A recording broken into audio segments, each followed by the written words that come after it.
Governor కోటాలో MLC జాబితా ప్రకటించింది టీడీపీ అధిష్టానం. పనిచేసే వారికి పదవులు దక్కుతాయని సంకేతం పంపాలని భావించిన టీడీపీ అధిష్టానం టీడీపీ సీనియర్ నేత వర్ల రామయ్య, దళవాయి రమాదేవికి ఛాన్స్ ఇచ్చింది.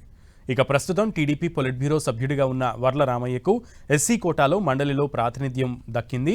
అనంతపురంలో డ్వాక్రా సంఘం అధ్యక్షురాలిగా టీడీపీ క్లస్టర్ ఇన్ఛార్జిగా ఉన్న రమాదేవికి బీసీ కోటా నుంచి ప్రాతినిధ్యం దక్కింది.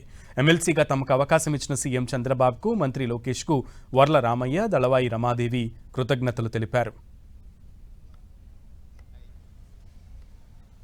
నారా చంద్రబాబు నాయుడు గారు ఈరోజు నాకు ఈ అవకాశం కల్పించినందుకు నేను ఏం మాట్లాడాలో కూడా నాకు తెలియడం లేదు.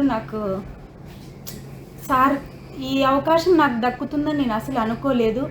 కానీ బీసీ బడుగు బలహీన వర్గాలకు చెందిన పార్టీ తెలుగుదేశం పార్టీ అని మరోసారి రుజువు చేసింది. నేను అట్టడుగు నుంచి ఒడ్డెర కులం బీసీ తరపున బీసీ బిడ్డను ఒడ్డెర బిడ్డను అయినందుకు ఈరోజు ఈ అవకాశం వచ్చినందుకు నాకు చాలా సంతోషంగా ఉంది.